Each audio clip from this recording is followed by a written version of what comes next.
नमस्कार मित्रांनो, माझं नाव सीमा आंबराव. MPSC ग्रुप कंबाईन बी आणि सीसाठी आपण जो स्टडी प्लॅन करतो प्रत्येकाने, करंट अफेअर ही खूप महत्त्वाचा मुद्दा आहे. त्यामुळे करंट अफेअर आधी पूर्णपणे रीड आणि समजून घ्या.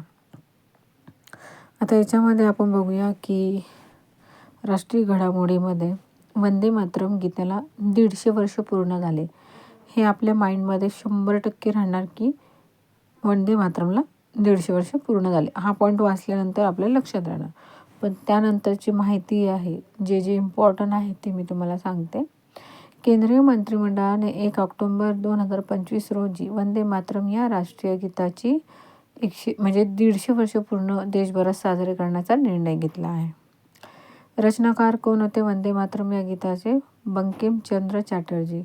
खूप जणांना ही माहितीच असणार.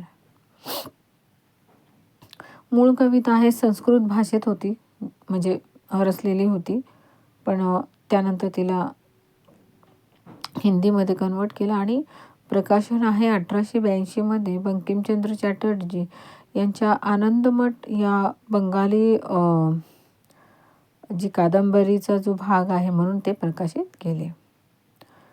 1896 भारतीय राष्ट्रीय काँग्रेसच्या अधिवेशनात रवींद्रनाथ टागोर यांनी हे गीत प्रथम गायले होते. कधी? 1896.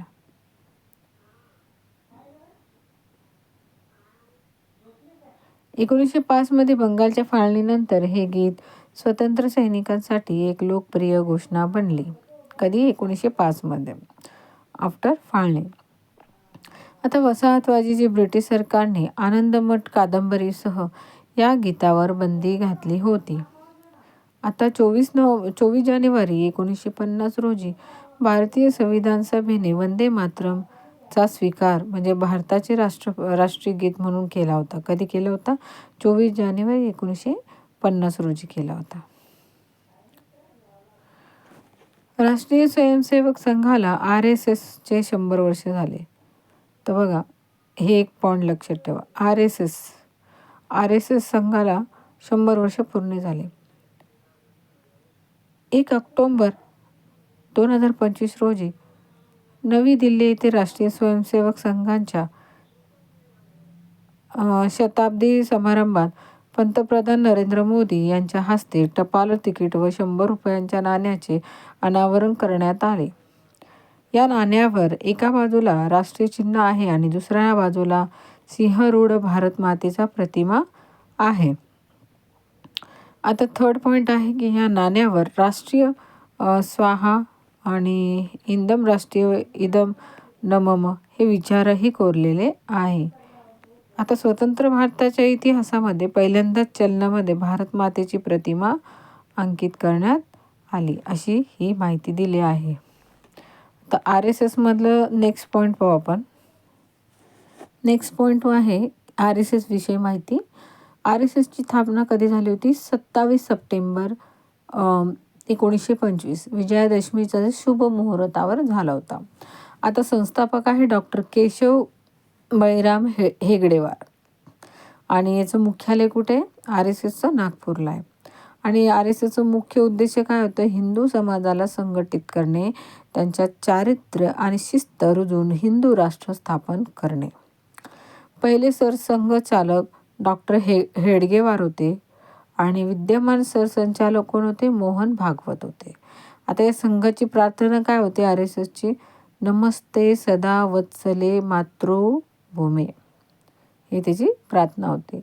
म्हणजे भारतीय जनता पक्ष म्हणजे BJP हा संघांच्या विचारावर आधारलेला एक राष्ट्रीय राजकीय पक्ष आहे.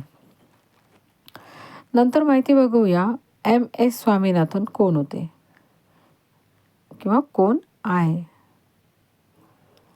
पहिले कोण आहे आणि कोण होते याबद्दल ही माहिती फार गरजेची आहे. चर्चित विषय हा SS स्वामीनाथन यांच्या जन्मशताब्दीनिमित्त 7 ऑगस्ट 2025 रोजी MS स्वामीनाथन रिसर्च फाउंडेशनतर्फे नवी दिल्ली येथे विज्ञान परिषदेचे आयोजन करण्यात आले होते. आता त्यावेळी 2011 स्वामीनाथन यांना लिहिलेले इन सर्च ऑफ बायोहॅपीनेस या पुस्तकांचे नव्याने प्रकाशन करण्यात आले. तसेच त्यांच्या स्मरणार्थ 100 रुपयाच्या नाण्याचे अनावरण पण करण्यात आले आहे. आणि थर्ड पॉईंट इज महाराष्ट्र सरकारने 7 ऑगस्ट हा स्वामीनाथन यांच्या जन्मदिन शाश्वत कृषी दिवस म्हणून साजरा करण्याची घोषणा केली.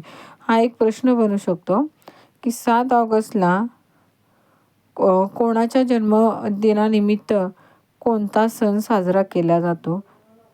तो स्वामीनाथन यांच्या जन्मानिमित्त शाश्वत कृषी दिवस म्हणून साजरा करण्याची घोषणा केली. महाराष्ट्राच्या शैक्षणिक संस्थांमध्ये शाश्वत शेतीला प्रोत्साहन देण्यासाठी बायो हॅपीनेस संशोधन केंद्रे सुरू करण्याचे निर्देश देण्यात आले आहे. त्यानंतर पंतप्रधान नरेंद्र मोदी यांनी 7 ऑगस्ट 2025 रोजी नवी दिल्लीमध्ये म्हणजे इसेप्युसा हे MS स्वामीनाथन शताब्दी आंतरराष्ट्रीय परिषदेचे उद्घाटन केले. मग 7 ते 9 ऑगस्ट 2025 दरम्यान हे परिषद पार पाडले आणि सदाहरित क्रांती जैवसुखांचा मार्ग ही या परिषदेत थीम होती. कोणती थीम होती? सदाहरित क्रांती जैवसुखाचा मार्ग. नंतर बघा स्वामीनाथन यांच्याबद्दल थोडंसं आपण अल्प परिचय बघूया. त्यांचा जन्म 7 ऑगस्ट 1925 म्हणजेच तामिळनाडू इथे झालेला आणि निधन झालं 28 सप्टेंबर 2023 येथे तामिळनाडूमध्ये झाला, चेन्नई, तामिळनाडू. यांची ओळख म्हणून जर विचारलं की स्वामीनाथन ह्या कोणत्या म्हणजे म्हणतात ना, त्यांचं हे विचारतात, कार्यकीर्ती विचारतात किंवा कोणत्या पोस्टमध्ये होते किंवा कोणत्या याच्यामधून होते, हा प्रश्न येतो. तर इथं हा प्रश्न बनू शकतो. तर ते भारतातील हरित क्रांतीचे जनक होते. त्यांनी 1960च्या दशकामध्ये मेक्सिकच्या गव्हाच्या बटू जातींच्या भारतीय जातीशी संकर करून उच्च उत्पादन देणारे बियाणे विकसित केले आणि त्यामुळे भारताला अन्नधान्याचे उत्पादन स्वयंपूर्ण होण्यास मदत झाली. त्यांनी मांडलेल्या महत्त्वाच्या संकल्पना आपण बघूया. त्यांच्या मांडलेल्या 2 संकल्पना होत्या, सदाहरित क्रांती आणि बायो हॅपीनेस. सदाहरित क्रांती म्हणजे त्यांनी केवळ उत्पादन वाढीवर नव्हे तर कृषी उत्पादन शाश्वत आणि पर्यावरणाची काळजी घेऊन वाढवण्याचा भर दिला. बायो हॅपीनेस म्हणजे जैव विविधतेचा उपयोग करून लोकांचे कल्याण साधणे.